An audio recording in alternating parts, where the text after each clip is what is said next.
Top of breaking news at 5 as crews race to find survivors of two powerful back-to-back earthquakes in Venezuela. Thanks for joining us. I'm Larry Miller.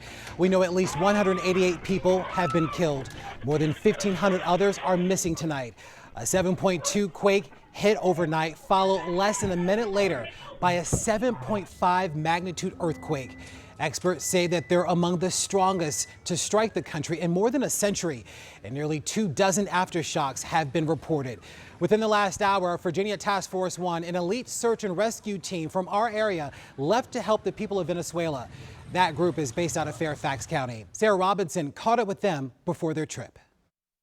In a moment's notice, Virginia Task Force 1 can deploy a team capable of cutting through tons of rubble and concrete, finding people trapped after disasters like this one. We have a tremendous search and rescue capability. Following the devastating twin earthquakes in Venezuela. And what they can do is take a very large building and narrow it down to a very small area where that victim likely is. John Morrison, the public information officer for Fairfax County Fire and Rescue, says Virginia Task Force 1 is preparing to deploy 79 personnel and 6 search dogs. Crew members are armed with 70,000 pounds of heavy braking equipment. Reinforced concrete structures collapse. Often those victims become deeply entombed in void spaces. And then our rescuers will go in and breach and break that heavy concrete to find that victim. A 7.5 magnitude earthquake struck just 39 seconds after a 7.2 magnitude foreshock near Caracas. There's a significant number of collapsed buildings in the city around Caracas, and so that's where we'll likely be focusing. The task force includes firefighters, physicians, paramedics, structural engineers,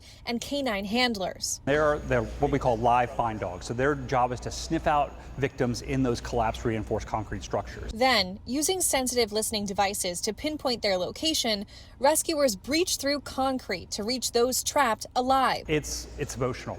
It is, the ability to take our skill set and bring that anywhere in the world as quickly as we can, and then, impact people that we've had no interaction with in our lives, and positively impact them and their community. It's a tremendous honor. The team typically deploys for 10 to 14 days, working around the clock to find and rescue survivors. This is what we train for, and we're anxious to get to work. Right now, the team is packing up, waiting to hear from officials in Venezuela that the airport runway is clear for landing. Once they get that green light, they will take off and begin their rescue mission. Reporting in Fairfax, I'm Sarah Robinson, WUSA 9.